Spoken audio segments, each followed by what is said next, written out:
ఓం నమో భగవతే వాసుదేవాయ. ఓం నమో భగవతే వాసుదేవాయ. ఓం నమో భగవతే వాసుదేవాయ. చదువుతున్నది శ్రీమద్భాగవతం పంచమ స్కందం అధ్యాయం 13 శ్లోకం 14. తాంస్తాన్ విపన్నాన్ సహితత్ర తత్ర విహాయ జాతం పరిగృహ్య సాత్తః ఆవర్తతే ఆద్యాపి న కశ్చిదత్ర వీరాధ్వన పారముపైతి యోగం. రాజా, భవారణ్య పదమున మనిషి తొలుత తల్లిదండ్రులను కోల్పోవును. వారి మృత్యువు పిదప అతడు తన సంతానము పట్ల అనురక్తుడగును.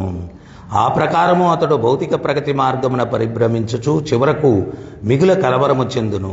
అయినను మృత్యు పర్యంతము ఎవడునూ దాని నుండి బయటపడుటెట్లో ఎరుగుకున్నాడు. ఇక్కడ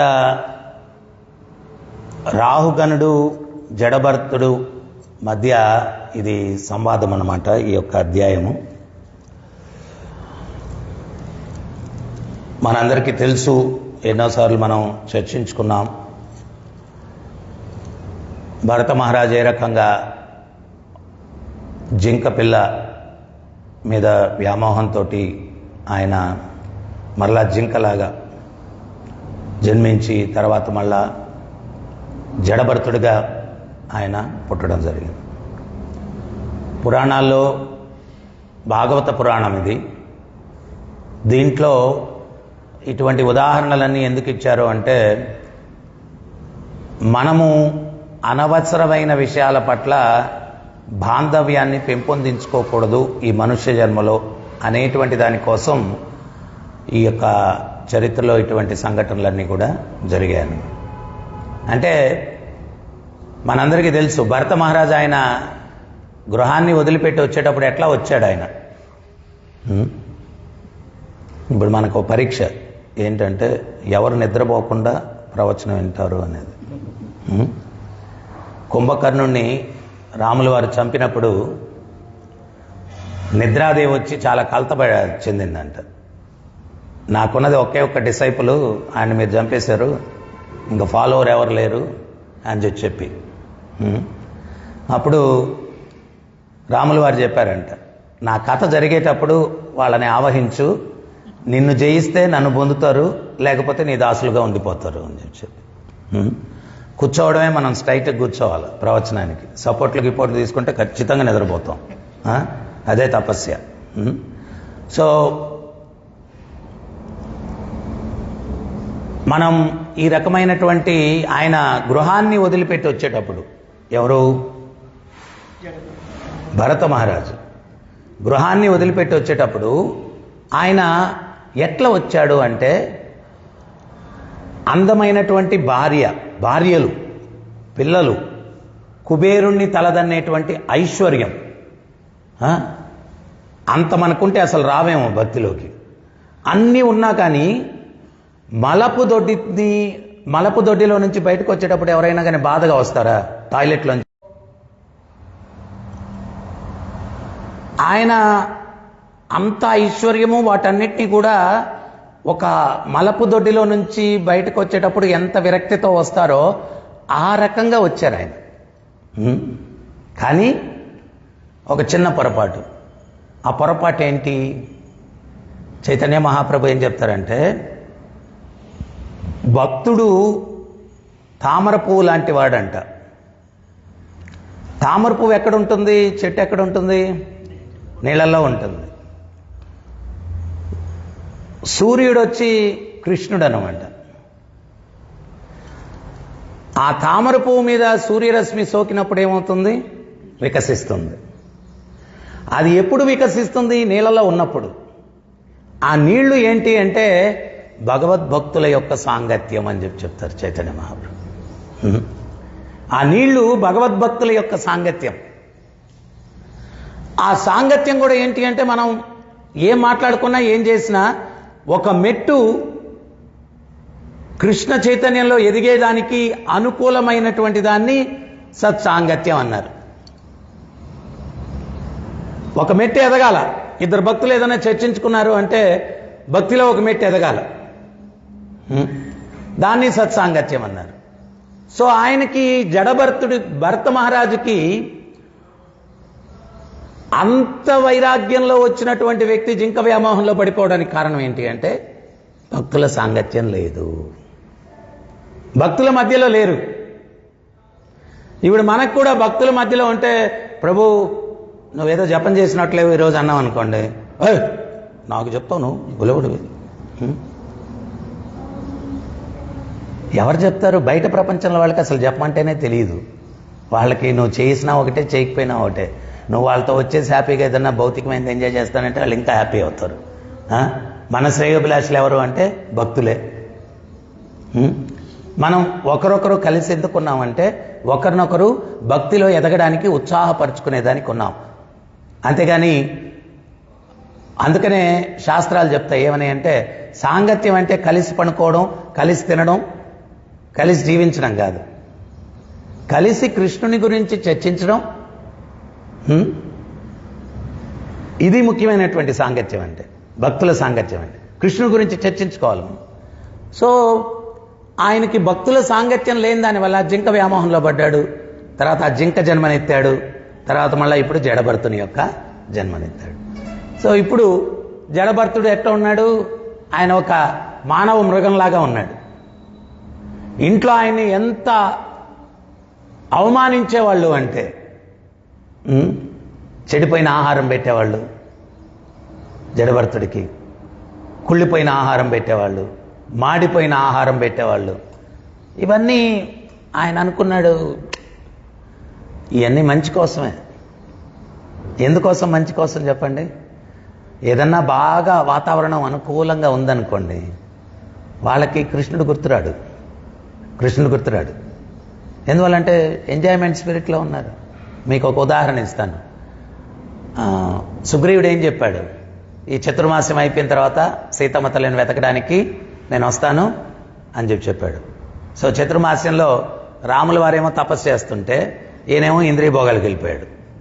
వెళ్ళిపోయి చతుర్మాసం అయిపోయినా కానీ వచ్చాడా? రాలేదు. రాకపోయేసరికి ఏమైంది? లక్ష్మణస్వామి వెళ్ళాడు. వెళ్ళి ఆయన ధనుష్టంకారావం చేశాడనమాట. దానికి ఆ శబ్దానికి ప్రళయం వచ్చేటట్టుగా ఉంది. అప్పుడు ఏదో జరిగిపోతుందని తేరుకున్నాడు. ఆ మత్తులో నుంచి, భోగవాంఛ మత్తులో నుంచి తేరుకొని అప్పుడు ఆయన వచ్చాడు. ఏం మాట తప్పావన్నాడు లక్ష్మణ్. లేదు స్వామి వచ్చేస్తున్నాను, పదండి పోదాం అన్నాడు. సో మనకు కూడా ఎవరో ఒకరు టంకారావం చేసేవాళ్ళు ఉండాలా, లేకపోతే మనం అలసత్వం వచ్చేస్తుంది. ఎందువల్లంటే మనం ఉన్నటువంటిది భౌతిక జగత్తు. ఇక్కడ భక్తికి అనుకూలమైన వాతావరణం కాదు. ఇక్కడ భౌతిక వాంఛలకు అనుకూలమైన వాతావరణం.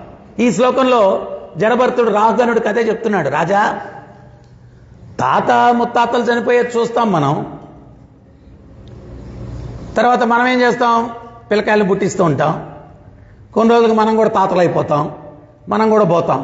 కానీ ఎవడు కూడా అరే ఈ సంసార చక్రం నుంచి బయటపడాలా అనేటువంటి ఆలోచనే వాళ్ళకు రాదే అంటున్నాడు. మనం ఇంతకు ముందు జన్మలో కూడా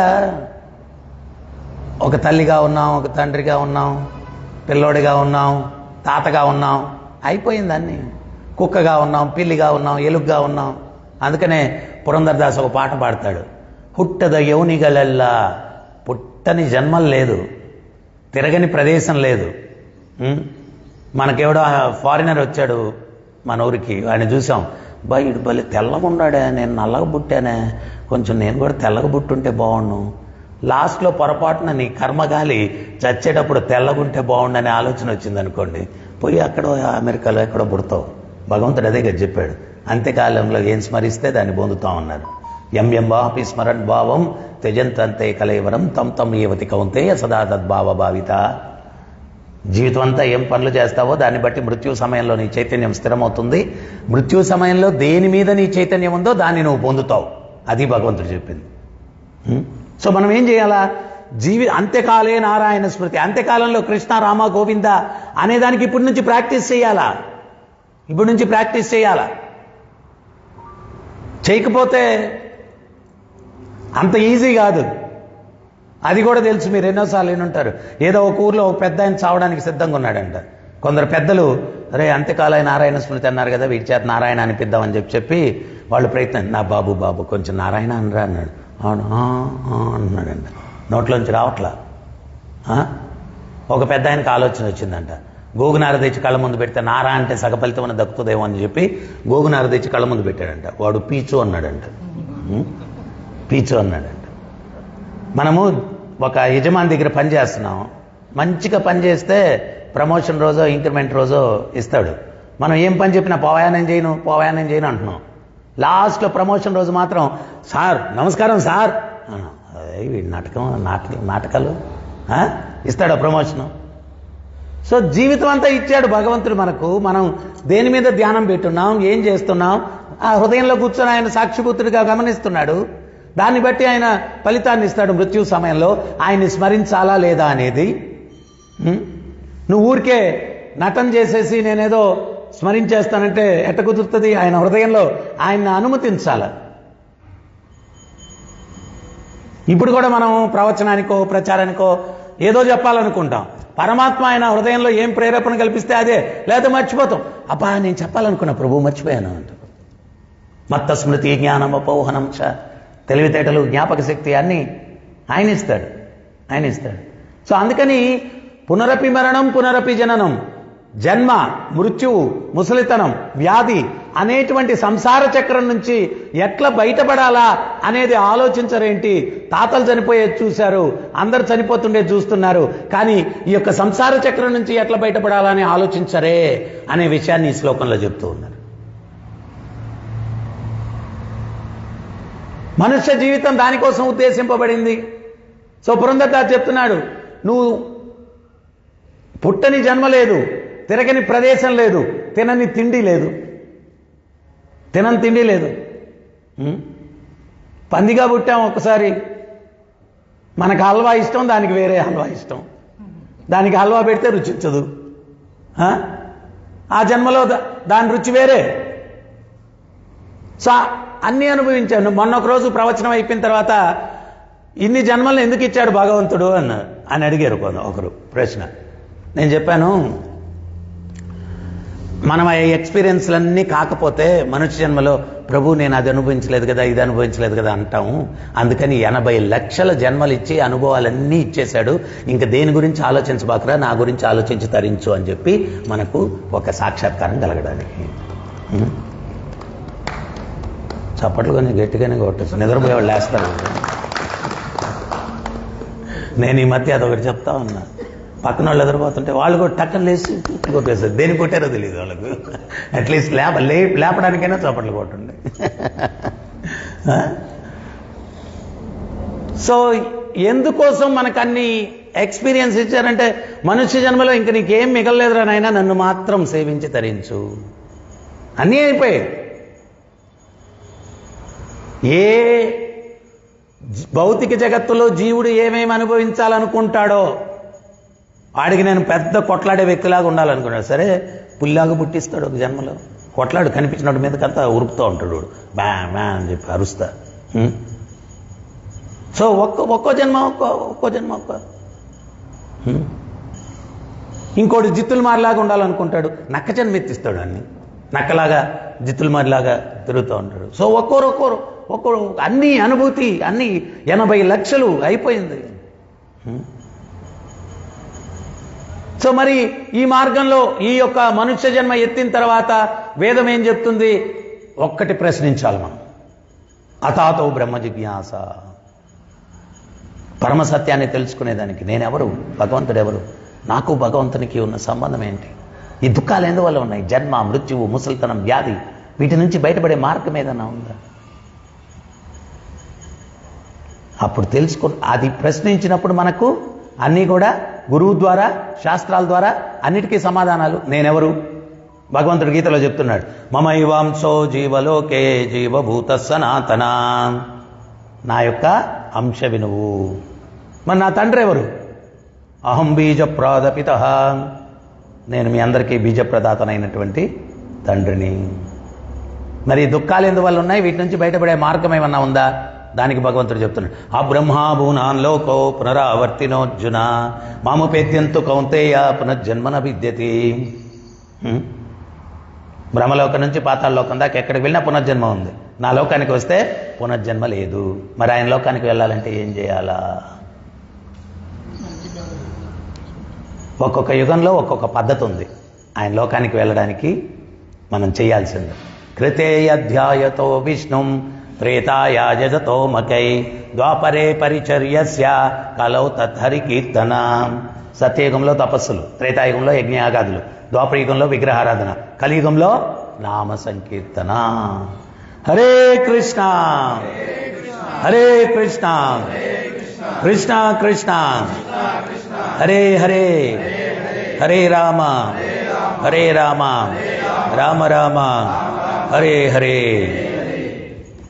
మనం ఎప్పుడైనా కానీ భగవంతుడు అనగానే జనాలందరూ కూడా ఇమీడియట్గా వాళ్ళ నుంచి వచ్చే ప్రశ్న ఏంటి చెప్పండి? చూపిస్తావా అంటారు. చూపిస్తావా? భగవంతుడు ప్రభుపాదులు వారు చెప్తారు ప్రేమస్వరూపం. ఆయన్ని చూడడానికి నీకు కావలసిన కళ్ళు ఏంటి అంటే జ్ఞానచక్షువు ప్రేమచక్షువు. ప్రేమ దృష్టి కావాలి భగవంతుని చూడ. ఈ కామంతో కూడిన కళ్ళతోటి నువ్వు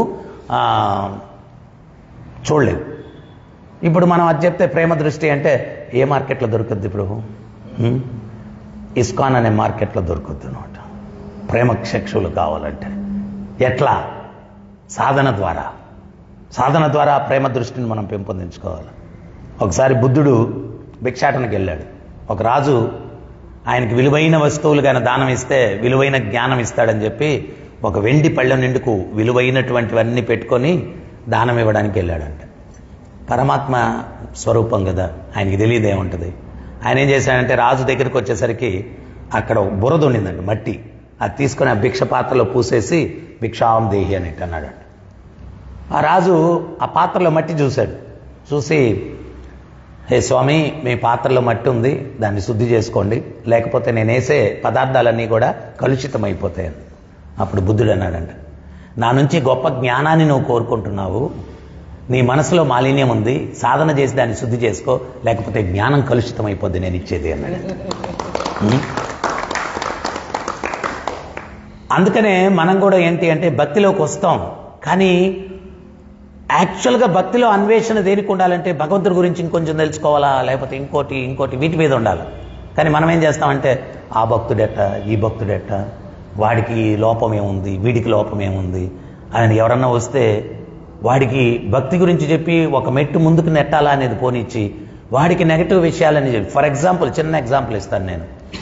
మనం ఒక హాస్పిటల్లో కూర్చొని ఉన్నాం, క్యాజువాలిటీలో ఒక 60 మంది చచ్చిపోయారు ఆ రోజు. వాడి స్టాఫ్ ఎవడన్నా ఆ రిసెప్షన్లో నిలబడుకొని ఈరోజు 6 మంది చచ్చిపోయారు తెలుసా నీకు, 6 మంది చచ్చిపోయారు తెలుసా నీకు అని చెప్పి వచ్చినోడికంతా చెప్తే ఈ పేషెంట్ అందరూ ఉంటారా, పరిగెత్తుకొని వెళ్ళిపోతారు, ఊరి 6 చచ్చారంట అని చెప్పి. మనం కూడా ఎవడన్నా కొత్తోడు వస్తే భక్తి గురించి చెప్పాల్సింది పోనిచ్చి ఆ భక్తుల్లో లోపం ఇది ఉంది, ఈ భక్తుల్లో, వాడు ఇంక భక్తి ఎందుకు చేస్తాడో వెళ్ళిపోతాడు భక్తిలో నుంచి. శాస్త్రాలు ఏం చెప్తాయంటే భగవంతుడి దగ్గరికి ఆత్మని తీసుకెళ్ళడానికి మన కృషి అంతా ఉండాలి, కానీ ఆత్మని దూరం చేయడానికంటే అది మహాపాతకం అన్నమాట. మనం నెగటివ్ అన్నీ మనం బోధిస్తే వాడు దూరం వెళ్ళిపోతాడు భక్తిలో నుంచి. అప్పుడు మనం పాపం మూట కట్టుకుంటూ ఉన్నాం భగవత్ సన్నిధిలో. సో అందుకని మనం ఏంటి అంటే ఆ యొక్క ఉత్సాహపరిచేటువంటి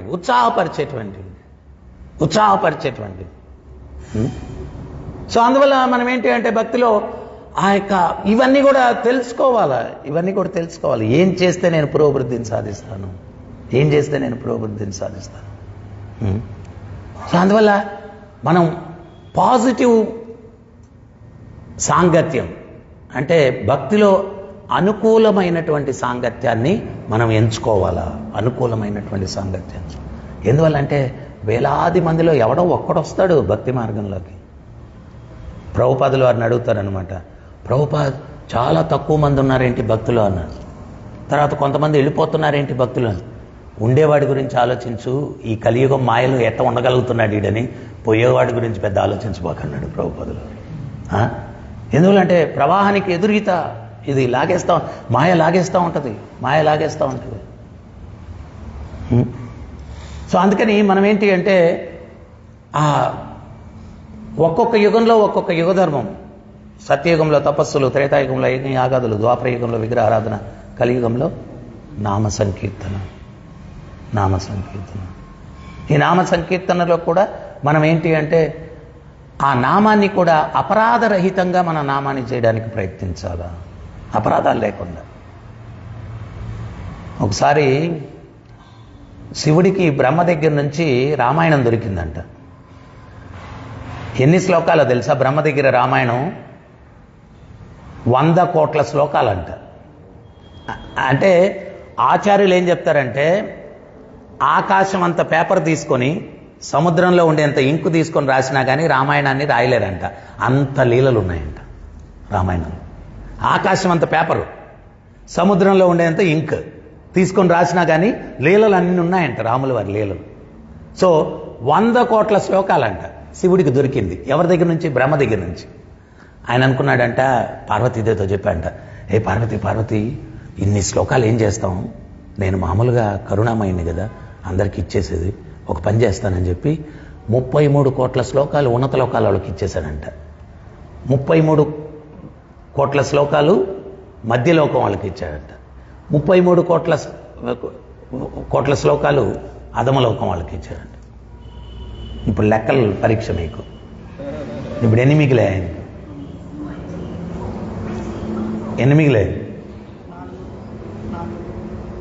ఆయన కరెక్ట్గా ఏదో ఒకటే నేను చేస్తాడు. ఎన్ని మిగిలే? 33 ఏమైంది? 99. ఒక కోటి మిగిలింది. 1 కోటి మిగిలితే పార్వతీదేవితో చెప్పాడంట, ఇంకా ఈ కోటి నేను ఎవరికి ఇవ్వను, నాకు భద్రం గుంచుకుంటాను ఈ శ్లోకాలన్నీ రామాయణం అని. మళ్ళా కొంతసేపు అయిన తర్వాత, పార్వతి ఈ కూడా ఇచ్చేస్తాను అని చెప్పి 33 లక్షలు ఉన్నత లోకం వాళ్ళకి, 33 లక్షలు మధ్యలోకం వాళ్ళకి, 33 లక్షలు అధమలోకం వాళ్ళకి ఇచ్చేశారంట. అప్పుడు ఎన్ని మిగిలిన దగ్గర? 1,00,000. అప్పుడు మళ్ళీ పార్వతితో అన్నాడు, ఏ పార్వతి ఈ 1,00,000 మాత్రం ఎవరికి ఇవ్వను, నేను ఎవరికి ఇవ్వను. యాక్చువల్గా భక్తుల్లో లక్షణం ఏంటి అంటే, ఇప్పుడు మనం ఎందుకు ప్రచారం చేయలేకుండా ఉన్నామంటే కారణం ఏంటి అంటే మనం చదవట్లేదు. ఫర్ ఎగ్జాంపుల్ నేను నా అనుభూతి చెప్తాను. ఏదన్నా ఒక పాయింట్ ఏదన్నా కొత్తది చదివానో విన్నానో అనుకోండి, మరుసటి రోజు భక్తులకు చెప్పాలన్నాడు. ఎందువల్లంటే ఇంతకన్నా గొప్పది ఏమీ ఇవ్వగలం? ప్రభుపాదుల వారి దగ్గరికి వచ్చి ఒక శిష్యుడు అడుగుతాడు, ఉత్తమ దానం ఏంటి ప్రభుపాద్ అంటాడు. ప్రభుపాద్ చెప్తారు, చావు లేని దాన్ని దానం ఇవ్వు అంటాడు. ఈ శిష్యుడికి అర్థం కాదు, చావు లేనిదేంటి, అదేంటి దానం ఇచ్చేది, అసలు చావు లేదేంటి? అప్పుడు నాకు అర్థం కాలేదు గురువుగారు, చెప్పండి అంటాడు. అప్పుడు ప్రభుపాదుల వారు చెప్తారు, నువ్వు బట్టి ఇవ్వు చిరిగిపోద్ది, భోజనం పెట్టి అరిగిపోద్ది, డబ్బులు ఇవ్వు ఖర్చు అయిపోద్ది, కానీ జ్ఞానం ఇవ్వు శాశ్వతంగా ఉంటుంది, అది చావులేదు. సో జ్ఞానం మనం ఏంటి అంటే ప్రభుపాదుల వారు చెప్తారు ఎన్నో సందర్భాల్లో, you give Krishna you get Krishna అంట. నువ్వు కృష్ణుడిని ఇవ్వు, కృష్ణుని నువ్వు పొందుతావు. నువ్వు కృష్ణుని ఇతరులకు ఇవ్వకుండా నువ్వు ఎట్ట పొందుతావు కృష్ణుని? సో మనం ఏంటి అంటే, అరే ఏదో ఒక రోజు ఒక అరగంట చదువుకున్నాం, గంట చదువుకున్నాం, ఇవ్వాలా. శివుడు కూడా అదే మూడ్లో ఉన్నాడు. ఆయన ఇన్ని శ్లోకాలు నాకు దేనికి పార్వతి, ఇచ్చేస్తాం, అందరికి ఇచ్చేస్తాం. సో ఆయన ఆ కోటిలో 33 లక్షలు 1,00,000 మిగిలింది. 1,00,000 మిగిలితే మళ్ళా 33,000 3 లోకాలకు పంచేశాడు. అప్పుడు ఎంత మిగిలింది? 1000 మిగిలింది. 10 లక్షలు ఎట్ట అవుద్ది? 10,000 కాదు, 33,000 లక్షలో 99, మళ్ళా 1000 మిగిలింది. ఆ 1000లో మళ్ళా 330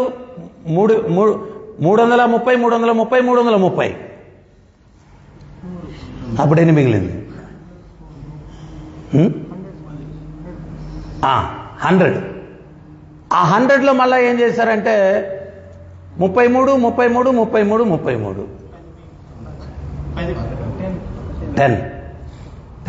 33 100లో 33 ఒకటే లెక్కల క్లాస్ ఈరోజు. సో 33 99 పోతే 1 మిగిలింది. ఆ ఒక్క దాంట్లో కూడా ఛందస్సు ప్రకారము 4 లైన్లు వస్తాయంట. ఒక లైన్కి 8 అక్షరాలు, 8 అక్షరాలు 4 × 32 అక్షరాలు ఉన్నాయంట ఆ శ్లోకంలో. మళ్ళా పార్వతితో అన్నాడంట, ఏ పార్వతి దీంట్లో కూడా ఇచ్చేస్తాను అన్నాడంట. ఒక శ్లోకమే కదా స్వామి మిగిలిందంటే, లేదు ఇన్ని అక్షరాలు ఉన్నాయి కదా, 32 అక్షరాలు ఉన్నాయి, ఇచ్చేస్తానని చెప్పి 10 అక్షరాలు ఉన్నత లోకం, 10 అక్షరాలు మధ్యలోకం, 10 అక్షరాలు అధమలోకం వాళ్ళకి ఇచ్చేసాడంట. అప్పుడు ఎన్ని మిగిలే? 20. 2 అక్షరాలు. ఆ 2 అక్షరాలు ఏంటి అంటే రా మా, ఈ 2 అన్నమాట. ఆ 2 అక్షరాలు ఏంటి అంటే రా మా.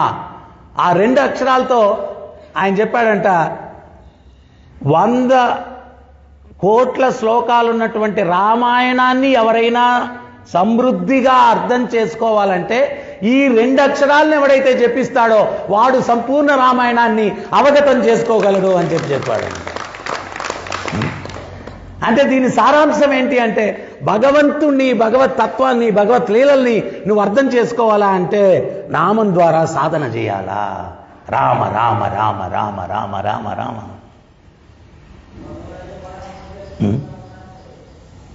కృష్ణుడు కూడా కలియుగంలో ఉన్న జనుడికి ఒకటి మంత్రం ఇచ్చాడంట. ఏం మంత్రం ఇచ్చాడంటే ఓ నారాయణ అని చెప్పించుకున్నాడంట. ఆడన్నాడంట కొన్ని రోజులకు వచ్చి ముఖం ఇట్ట పెట్టున్నాడంట. ఏమి తృప్తిగా ఉందా నారాయణతో అన్నాడంట కృష్ణుడు. అంటే నారాయణ కొంచెం కష్టంగా ఉందన్నాడంట. సరే గోవింద అని చెయ్యి అన్నాడంట. కొన్ని రోజులకు మళ్ళీ వచ్చాడంట, ముఖం మళ్ళీ చిట్లించుకొని వచ్చాడంట. ఏంటి గోవింద పర్లేదు అన్నాడు. గోవింద అది కూడా కొంచెం కష్టంగా ఉంది అన్నాడంట. ఏదైనా కానీ కొంచెం సులభంగా ఉండేది ఇవ్వండి అన్నాడంట.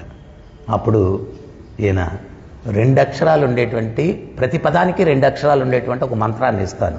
అదేంటి అంటే హరే 2, కృష్ణ 2, రామ 2 అక్షరాలే ఉంటాయి. దీనికన్నా ఎక్కువ సులభం అడగద్దు. ఓం అని చెప్పి నిరాకార బ్రహ్మానికి వెళ్తావు. నన్ను పొందాలనుకుంటే నువ్వు ఈ మంత్రాన్ని చెప్పాలా. హరే కృష్ణ కృష్ణ కృష్ణ హరే హరే, హరే రామ రామ రామ హరే హరే. ఈ యొక్క మంత్రాన్ని నువ్వు చెప్పాలా. ప్రతి పదంలో కూడా 2 అక్షరాలే, సులభంగా ఉంటుంది, చేసుకోన్నాడంట. ఇది కూడా తగ్గించు, ఒక్క అక్షరమే ఓం అంటే మళ్ళీ కుదరదు. ఓంకారం నిరాకార బ్రహ్మంలోకి వెళ్ళిపోతావు, నన్ను చేరుకోలేవు అని చెప్పాడు. సో అందువల్ల మనం ఏంటి అంటే ఈ విలువైనటువంటి మనుష్య జీవితాన్ని పొందిన తర్వాత ఈ యొక్క నామాన్ని తీవ్రంగా మనం జపిస్తూ అది కూడా ఎటువంటి అపరాధరహితమైనటువంటి, ఎందువల్లంటే మనం అపరాధంతో చేస్తే ఫలితం ఉండదు. నామం నిర్వీర్యంగా ఉంటుంది, శక్తిహీనంగా ఉంటుంది. అపరాధం చేసేటువంటి వ్యక్తి చేసేటువంటి నామం ఏంటి అంటే అది శక్తిహీనంగా ఉంటుంది, మనల్ని పురోభివృద్ధి మార్గంలోకి తీసుకెళ్ళలేదన్నమాట. సో అందుకని మనం ఏంటి అంటే అపరాధం లేకుండా, అందుకనే ప్రభుపాదుల వారు ఎంత దానికి ప్రాముఖ్యత లేకపోతే ప్రతి మంగళహారతి తర్వాత నువ్వు దశాపరాధాలు నామాపరాధాలు చదవమని చెప్పారు. ఎందుకోసం? రోజు గుర్తు చేయాలని. మనం చదివేట పెట్టేగానే మొదలు పెడతాం అపరాధాలు. ఆ పేపర్ చదివేట మడిచి పెట్టంగానే మొదలు పెడతాం అపరాధాలు చేయడం. ఇంకా అక్కడి నుంచి స్టార్ట్. నేను కొన్ని టెంపుల్స్లో చూస్తానన్నమాట, ఏదో కష్టపడి మంగళార్తికి వస్తారు, అంతా అయిన తర్వాత అపరాధాలన్నీ చెప్పుకున్న తర్వాత ఆమెను మాలలు ఎట్టు పట్టుకుని ఒకరొకరు ముచ్చట్లు అనమాట. ఆ ముచ్చట్లు ఏంటి అంటే పనికి మాలిన మాటలు, ఒకరిది గురించి ఇంకోటి గురించి ఇంకోటికి. బ్రహ్మ ముహూర్తంలో పాలిటిక్స్ అవి చెప్పుకుంటా నిలబడుకొని, అరే ఆ టైంలో లేసావంటేనే నీ అదృష్టం రా నాయన, అది బ్రహ్మీ ముహూర్తం. అది ఆ టైంలో నువ్వేం చేయాలా? ఫోకస్డ్గా భగవంతుడి మీద ఫోకస్ చేయాలన్నమాట. ఫోకస్ చేయాలి, ఇంకా అన్యమైన ఆలోచన లేకుండా తీవ్రమైనటువంటి ఏకాగ్రతతోటి భగవంతుడు ఏం చెప్పాడు, ఎట్లా నన్ను స్మరించాలా. తస్మాత్ సర్వేషు కాలేషు మామనుస్మరణ యుద్ధచ మయి అర్పిత మనోబుద్ధి. మనసు బుద్ధి నాకు అర్పించి, మనసులో కూడా వేరే ఆలోచన రాకూడదు. నేను ఉదయం మంగళార్తికి ముందు ప్రభుపాదుల వద్ద ఒక లెక్చర్ వింటా ఉన్నాను. ప్రభుపాద చెప్తా ఉన్నారు, చాంటింగ్ చేసేటప్పుడు ఈవెన్ మనసులో కూడా కించిత్ ఆలోచన కూడా రాకూడదు. Just focus on that sound vibration, ఆ యొక్క శబ్దం, దాని మీద నువ్వు ఏకాగ్రత పెట్టాలా. ఆ 16 పదాలు సుస్పష్టంగా వినడానికి ప్రయత్నం చేయాలా. మనసు ఏంటి అంటే చాలా ట్రిక్కీ, చాలా ఫ్రెండ్లీగా అప్రోచ్ అవుద్ది నిన్ను, చాలా ఫ్రెండ్లీగా. శివా భక్తిలోకి వచ్చావు కాబట్టి ఈ టైంలో లేసావు నాయనా, నువ్వు లేకపోతే అసలు నువ్వు ఎప్పుడు లేసేవాడివి? 8 గంటల ఏది సూర్యుడి మీద పడితే కానీ లేసేవాడి కాదు. తర్వాత ఏం చేసేవాడివి? AD copy తాగేవాడివి. తర్వాత ఏం చేసేవాడివి? పేపర్ చూసేవాడివి. అట్టాగా వెళ్ళిపోయి అనంతపూర్ ట్రిప్ అయిపోద్ది అనమాట. తర్వాత ఏ సెంటర్కి వెళ్ళేవాడివి, ఏం చేసావు? మొత్తం ఇక్కడేమో మాల్ తిరిగిపోయింది, ఒక రౌండ్ అనంతపూర్ కూడా తిరిగేసాం, అయిపోయింది. అది ఎంత ఫ్రెండ్లీగా వచ్చిందో చూడు. నువ్వు భక్తిలోకి వచ్చేసరికి ఇట్ట మారిపోయావు, చాలా ఫ్రెండ్లీగా. అందుకని భక్తి సిద్ధాంత సరస్వతి మహారాజ్ చెప్పారు, ఓ మనసా, ఉదయంతో చీపురుతో 100 సార్లు కొడతాను నేను, సాయంత్రం చెప్పుతో కొడతాను 100 సార్లు, నన్ను డిస్టర్బ్ చేయబాకు నా సాధనని. భక్తి సిద్ధాంత సరస్వతి మహారాజ్ చెప్పారు, ఉదయంతో చీపురుతో కొడతాను 100 సార్లు, నా జోలికి రాబాకు నువ్వు, అసలు నన్నేదో స్వామి ధ్యానంలో ఉండేటట్టు చూడు. సాయంత్రం చెప్తూ కొడతాను 100 సార్లు, నా జోలికి రాబాకు. ఎందువల్ల అంటే ఆ మనసే మన మిత్రువు, ఆ మనసే శత్రువు. ఆ మనసు వల్లే ఈ భౌతిక జగత్తులో ఎన్నో జన్మలు ఎత్తి ఎత్తి ఎత్తి ఎత్తి ఎత్తి. ఎందుకు దాన్ని మన శత్రువు అన్నారు? దాన్ని మిత్రుడుగా మార్చుకునేంతవరకు అది శత్రువే. ఏం చెప్తుంది మనసు? హే, వారం రోజులు ప్రతిరోజు వచ్చావు కదా మంగళారతిగా, ఈ ఒక్కరోజు రాకపోతే ఏమొద్దమ్మా, చలి కూడా ఎక్కువగా ఉంది, రేకుల షెడ్డు, కొంచెం వెచ్చగా దుప్పటి కప్పుకొని పడుకో, ఒక్కరోజులో ఏమైపోదులే, భలే తోడువే. అట్టే మాట్లాడుతుంది కదా మనసు. ఆయన అప్పుడు అది ఎప్పుడైతే అటు చెప్పిందో మనం దుప్పటి ఇంకొంచెం బాగా కప్పుకొని అయిపోయింది, ఫినిష్. సో అది శత్రువు అని ఎవరిని అంటాడు? మన శ్రేయస్సుని కోరని వాడిని శత్రువు అంటాడు. అవునా? ఏదైనా బిల్డింగ్ ఉంటుంది, అరే దూకేరా ఏం పర్వాలేదు అన్నాడు అనుకో ఎవడన్నా, ఏం దూకేస్తే పర్వాలేదు, కాళ్ళు గిల్లి రీపోతాయి, చేస్తాము. సో అటు చెప్పాడంటే వాడు శత్రువు మనకు. సో మనల్ని ఆధ్యాత్మికంగా చంపేయడానికి మనసు ప్రేరణ కల్పిస్తుందంటే ఖచ్చితంగా శత్రువే. అదే మిత్రుడెవడు? మనసుని మిత్రుడిగా చేసుకున్న వాడి యొక్క మనసు ఏం మాట్లాడుతుంది? ఒకవేళ ఇట్లాంటి థాట్ వచ్చినా కానీ మళ్ళీ ఇమీడియట్గా భలేటోడివే, ఒకరోజు అంటే మళ్ళీ 2వ రోజు అవుద్ది, 3వ రోజు అవుద్ది, ఇంక ఇట్లా అలవాటు అయిపోద్ది, చాలు కానీ లెయ్. ఇది మిత్రుడు, ఇది మిత్రుడు అనమాట. సో ఇవన్నీ కూడా మనం ఇది ఒక గొప్ప సైన్స్, ఇది భక్తి మార్గంలో చిన్న విషయం కూడా కాదు. ఏంటంటే ఎన్నో జన్మలుగా వాసనలు బంధింపబడి ఉన్నాం, అలవాట్లు అంత సామాన్యంగా పోవు. ప్రభుపాదులు వారు చెప్తారు, ఒక ఆమె ఏదో బుట్టలో అమ్ముకుంటూ పోతూ ఉందంట, పోతూ ఉంటే చీకటి పడిపోయిందంట. ఇంతకుముందు రోజుల్లో ఏంటి అంటే మనకు స్ట్రీట్ లైట్లు, బస్సులు గిస్సులు ఏం లేవు. ఆమె ఒక పంచలో కూర్చునింది, చీకట్లో ఎట్ట ప్రయాణం చేస్తావా అని చెప్పి. ఆ యజమానురాలు చూసి, అమ్మా నువ్వేదో ప్రయాణికురాల్లాగా ఉన్నావు, చీకట్లో ఎక్కడ పోతావు, ఇంట్లోకి రా, కొంచెం భోజనం పెడతాను, ఇంట్లో పడుకో, ఉదయంతో పోదు అనిందంట. ఆయన ఏమేం చేసిందంటే ఆ బుట్ట తీసి సూర్లో పెట్టిందంట, పెట్టి ఆయన ఇంట్లోకి వెళ్ళిందంట. ఆమె భోజనం పెడితే తినిందంట, పడుకుందంట. అయితే ఆ ఇల్లు యజమానురాలు పూల వ్యాపారం చేసావంట. ఇంటి నిండుకు రకరకాల పూలు, గమగమ వాసనలంట. ఈమెకి పడుకుంది, 2 నిమిషాలకు అటు ఇటు తిరుగుతారు అంట, అనీజీగా ఫీల్ అవుతుంది అనమాట. అప్పుడు ఈ యజమానురాలు అనిందంట, మా ఇంట్లో ఎవరు పురుషులు కూడా లేరు, నువ్వేం కలతపడాల్సిన అవసరం లేదు, నేను ఉన్నాను కదా, ధైర్యంగా పడుకో అనింది. ఆమె ఎంత చెప్పినా కానీ పిచ్చి అంటానే ఉంది. ఈమెకేం అర్థం కాదు, ఏంటమ్మని ఈ బాధ అనింది. ఏమనుకోకపోతే నా బుట్ట లోపలికి తెచ్చి పనుకుంటానండి అనిందంట. ఏమనుకునిందంటే ఎంత విలువైనవి పెట్టుకుని ఉందో అవి పోతాయని టెన్షన్ పడుతున్నట్టుంది అని చెప్పి తెచ్చుకోమానిందంట. ఆమె బుట్ట తెచ్చి తల దగ్గర పెట్టుకొని పడుకునిందంట. విత్ ఇన్ సెకండ్స్లో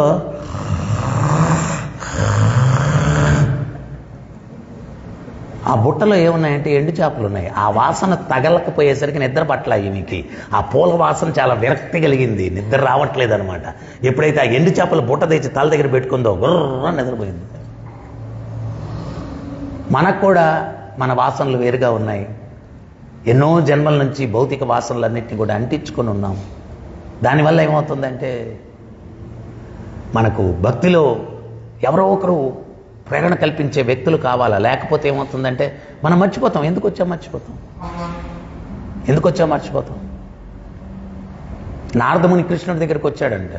ఇక్కడ గృహంలో ఒక్కొక్కరు పోతారంటే దానికి అది గుర్తొచ్చింది నాకు. కృష్ణుడి దగ్గరికి వచ్చి, కృష్ణ మాయ అంటే ఏంటి కృష్ణ అన్నాడంట. కృష్ణుడు అన్నాడంట, చాలా పెద్ద సబ్జెక్ట్ గురించి అడిగావు అబ్బాయి నువ్వు నారద, నువ్వు చాలా పెద్ద లాంగ్ సుదీర్ఘమైన ప్రవచనం ఇవ్వాలి నీకు మాయ గురించి చెప్పాలంటే, దానికి ముందు కొంచెం గొంతు దడుపుకునే దానికి కొంచెం నీళ్లు తెచ్చి అన్నాడంట. ఈయన నీళ్లు తెస్తానని చెప్పి వెళ్ళాడంట. వెళ్తే ఒక బావి దగ్గర ఒక అందమైన స్త్రీ నీళ్లు చేస్తూ ఉందంట. చేస్తూ ఉంటే ఈయన వెళ్ళాడు అక్కడికి. ఎందుకు వచ్చాడో మర్చిపోయాడు ఆమెను చూసి. మర్చిపోయి ఆమెను అనుసరించుకుంటూ ఆమె ఇంటికి వెళ్ళాడు. ఆమె తండ్రి బయట కూర్చోన్నాడు ఆమె పంచలో. నారదముని చూసి నమస్కరించుకున్న తర్వాత ఈయన కొంచెం సిగ్గుపడుతూ ఈయన కొంచెం అట్ట మీటుతా, మీరేమనుకోకపోతే ఎవరండి ఆ అమ్మాయి అన్నాడు. మా కూతురు అయ్యా అన్నాడు. మీరేమనుకోకపోతే చోం అని వీణ మీటుతూ, ఆమెను నేను పెళ్లి చేసుకోవాలనుకుంటున్నాను అన్నాడు. ఓ నారదముని ఎంత సంబంధం వస్తే నాకు ఇంకేం కావాలని చెప్పి వివాహం చేయించేశారు. ఫుల్ గ్రాండ్, ఏదో చెప్తారు కదా, భూదేవంత వేదిక ఆకాశవంత పందిర వేసి చాలా గ్రాండ్గా చేశారు పెళ్ళి.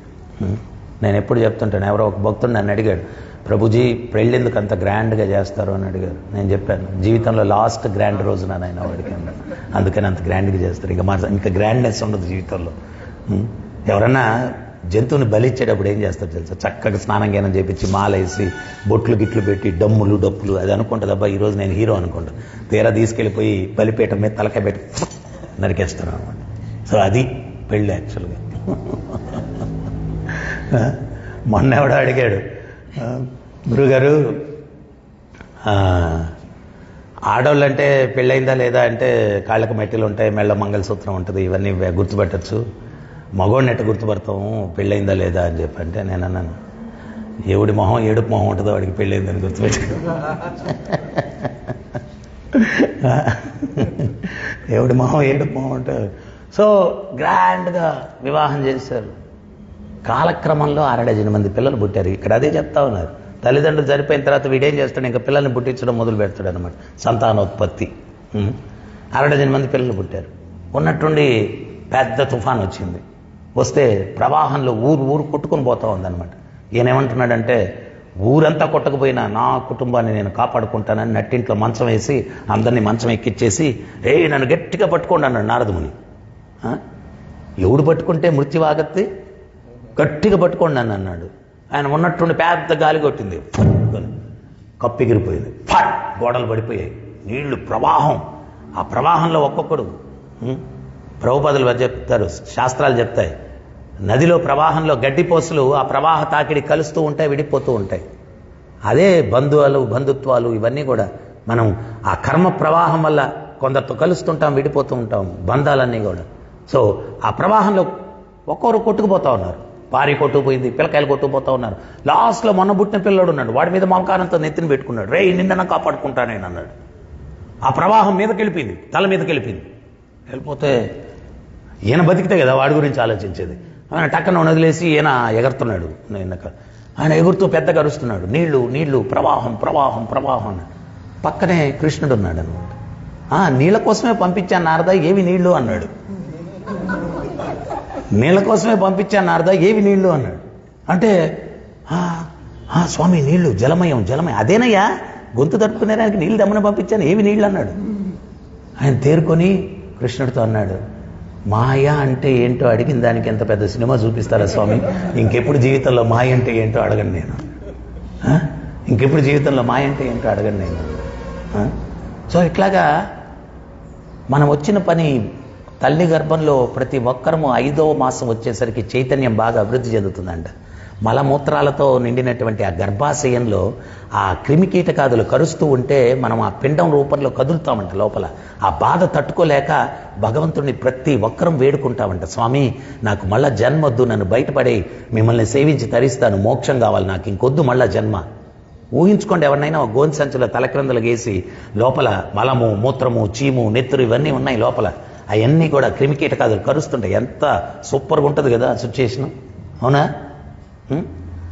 సో అప్పుడు భగవంతుని మనం ప్రార్థించామంట, నన్ను బయటపడి నిన్ను సేవించి తరిస్తా, నాకొద్దు మళ్ళా జన్మ అని. అయితే పురందరదాస్ చెప్తారు, మొదలి మాయ తల్లి మాయ, బయటకు రాగానే తల్లి వెచ్చటి కౌగిల్లోకి తీసుకుంటుంది. ఈయన అనుకుంటాడు లోపల బాగాలేదు, బయట బాగుంది. ఇంకా అక్కడి నుంచి ఈ ప్రపంచాన్ని మనం అభినందించడం మొదలు పెడతాం అన్నమాట. మాయ మొదలవుద్ది, మాయ మొదలవుద్ది. సో అందుకని చెప్పి మనకు సుగ్రీవుడిని మాయ నుంచి విముక్తి కలిగించింది ఎవరు? లక్ష్మణస్వామి. లక్ష్మణస్వామి ఎవరు? బలదేవుడు. బలదేవుడు ఎవరు? ఆదిగురువు. ఆ ఆదిగురువు యొక్క ఆశీస్సులుంటే, ఆ గురు పరంపర యొక్క ఆశీస్సులుంటే, సాధువుల యొక్క ఆశీస్సులుంటే మన మీద కప్పినటువంటి మాయ నుంచి మనం విముక్తి పొందేదానికి అవకాశం ఉంది. అందుకని ఎప్పుడు కూడా మనం ఏంటి అంటే భక్తుల అసోసియేషన్, ఆ భక్తుల అసోసియేషన్ కూడా భగవత్ తత్వం గురించి చర్చించాలి. ఎట్లా ప్రోగ్రెస్ అవ్వాలి, ఏంటి ప్రభుపాదులు వారు చెప్పారు, ఇది ఒక స్పిరిచువల్ హాస్పిటల్ అన్నారు. హాస్పిటల్లో ఎవరు ఉంటారు? పేషెంట్లు ఉంటారు. మనం హాస్పిటల్కి వెళ్ళి ఏందబ్బా అందరూ పేషెంట్లు ఉన్నారు ఇక్కడ, పేషెంట్ కాకపోతే ఎందుకుంటాడు హాస్పిటల్లో, వాడు డిశ్చార్జ్ అయ్యి వెళ్ళిపోతాడు. సో ఇక్కడ కూడా పేషెంట్లు ఉంటారు. అక్కడ శరీరానికి రోగం, ఇక్కడ చైతన్యానికి రోగం. సో ఒక్కొక్కడికి ఒక్కో రోగం ఉంటుంది. ఒకడు అన్నీ బాగా చెప్తాడు, ఆడికి తినేది దాని మీద ఉబలాట్ ఉంటుంది. సో ఏదో మంచి ప్రసాదం కనిపిస్తే చాలు, ఇంకా ప్రసాదం వ్యామోహం, ఇంకోటికి ఇంకోటి, ఇంకోటికి ఒక్కోటి. అయితే ఒకరికొకరు సహకరించుకొని ఏ రకంగా ఆ బంధనాల నుంచి విముక్తిని పొంది భగవంతుడిని చేరుకునేదానికి ఒకరికొకరు సహకరించుకుంటూ భక్తిలో ముందుకెళ్ళడానికి ప్రయత్నం చేయాలా. దాన్నే సత్సాంగత్యం అన్నారు. సత్సాంగత్యం అన్నారు. హరే కృష్ణ. ఎవరికైనా ఏమైనా సందేహాలు ఉన్నాయి, డౌట్స్? రోజు భక్తిలో ఓవర్గోర్ చేసుకోవాలన్నారు కదా, ఆ సహకారం చేసుకునేటప్పుడు కూడా భక్తుల మధ్యలో సపోజ్ నేను ఒకరికి సహకారం చేస్తూ ఉంటాను, ఇంకో భక్తుడు వచ్చేసి ఆయన మాట తెలుసుకుంటారులే, ఆయన అలాగే చెప్పుకుంటారులే అని కొద్దిగా మనసును కలిసి చేస్తూ ఉంటారు. దాన్ని ఏ విధంగా సరి చేసుకోవాలి?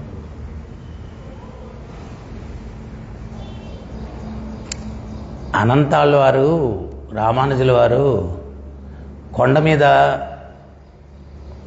పుష్ప కైంకర్యం ఇంపార్టెంట్. తిరుమలలో స్వామికి ఒక పువ్వు పెట్టడానికి అక్కడ అరణ్యంగా ఉంది, కీకారణ్యంగా ఉంది. ఎవరన్నా వెళ్ళి మంచి తోట పెంచి భగవంతుడికి పుష్ప కైంకర్యం చేస్తే బాగుంటుంది అని చెప్పారంట ప్రవచనంలో. మీరెళ్ళండి అని చెప్పలా. ఎవరన్నా వెళ్ళి తోట పెంచి స్వామికి పూలు సేకరించి పూలు గీలు అలంకరణ చేస్తే బాగుంటుంది. అది విన్న తక్షణమే అనంతాళ్వారు నేను వెళ్తానన్నారంట. ఆయన వెళ్ళేటప్పుడు ఒకటి చెప్పాడంట, నువ్వు సేవలో ఉండేటప్పుడు నిన్ను సేవ నుంచి డిస్టర్బ్ చేయడానికి కొంతమంది రాక్షసులు తయారవుతారు, వాళ్ళ మాటలు వినొద్దు, నిన్ను డీవియేట్ చేస్తారని చెప్పారంట. సరేనని చెప్పి ఆయన వెళ్ళాడు. భార్య నిండు చూలాలు, ఆమె కూడా మీరు వెళ్తారంటే నేను వస్తానని. అరే నువ్వు గర్భంతో ఉన్నావు, నువ్వు దేనికి నేను వెళ్తాలే అంటే లేదు నేను కూడా వస్తానని. ఈయన ఒక కొలం తవ్వుతున్నాడు, దేవాలయం వెనకాలే అనంత గార్డెన్ అని ఉంటుంది, కొలం తవ్వుతూ ఉన్నాడు. ఆయన తవ్వి మట్టి ఎత్తి భార్యకి ఇస్తే భార్య తీసుకొని వెళ్ళి మట్టి పోసేసి ఆమెను వస్తుంది. అది చూసి వెంకటేశ్వర స్వామి తట్టుకోలేక ఒక బ్రహ్మచారి రూపంలో వచ్చి మీ ఇద్దరికి నేను సహాయపడతాను ఈ కొలను తవ్వడానికి అంటే. అప్పుడు ఈయనకేం గుర్తొస్తుందంటే, గురువుగారు చెప్పారు కదా నువ్వు సేవ చేయడానికి వెళ్తున్నావు, ఎవడో నిన్ను డీవియేట్ చేసేదానికి ఎవడో ఒక రాక్షసుడు నిన్ను ఆటంకపరచడానికి ఉంటాడని. ఈ వెంకటేశ్వర స్వామి అటువంటి రాక్షసుడేమో అనుకొని నీ సేవ వద్దు, నాకొద్దు, వెళ్ళిపోను అంటాడు. ఆయన వెళ్ళిపోయేప్పటికీ తట్టుకోలేడు వెంకటేశ్వర స్వామి. భార్య పాపం ఆమె గర్భంతో మోస్తూ ఉంటుంది మట్టి. అమ్మా నీ మొగుడు చాలా మొండోడు, ఆయన కనపడకుండా నువ్వు కొంచెం తట్టెత్తుకురా, నేను నీ దగ్గర నుంచి తీసుకెళ్ళి పోసేసి వచ్చేస్తాను, నువ్వు కష్టపడుతుంటే నేను చూడలేకుండా ఉన్నాను. ఈమె తొందరగా వచ్చేస్తుంది ఏంటి అని చెప్పి మళ్ళీ ఈయనకు డౌట్ వచ్చి గడపార తీసుకుని వచ్చి అట్లా నిలబడుకుంటాడు. చూస్తే ఈ బ్రహ్మచారి ఆమెకి సహాయం చేస్తుంటాడు. కోపం వచ్చి ఆ గడపార వేసి ఇసిరేస్తాడు భగవంతుడి మీద, గడ్డానికి తగులుతుంది. భగవంతుడే వచ్చి ఏదో చెప్పబోతే గురువుగారు ఇచ్చిన ఇన్స్ట్రక్షన్కి డీవియేట్ చేస్తాడేమో అని చెప్పి ఆయన స్వీకరించలేదు. సో ఎవరన్నా భక్తుడు నీకు సేవ చేయమని చెప్పాడు, ఇంకొక ఆయన వచ్చి ఆయన చెప్తే నువ్వు ఎందుకు చేస్తావంటే సేవను ఆపినట్టే కదా. ఆయన మాట ఎందుకు వింటావు, నువ్వు ఆయన మాట చేయొద్దు, సేవను ఆపినట్టే కదా. మనం ఒకటి గమనించాలి. అందుకనే ఆచార్యులు చెప్పారు, మలంలో బంగారం కనిపించినా దాన్ని తీసి నువ్వు కడుక్కొని వాడుకో, బంగారం కలుషితం కాదు. సేవ అనేటువంటిది ఎవరి ద్వారా వచ్చినా కానీ చేయడానికి ప్రయత్నం చేయాలి, కానీ ఆయన చెప్తే మనం ఏం చేసేది, ఇంకోరు వచ్చి చెప్తే దాన్ని ఆటంకపరచడానికి అవన్నీ మనం వినకూడదు. అవన్నీ వినకూడదు.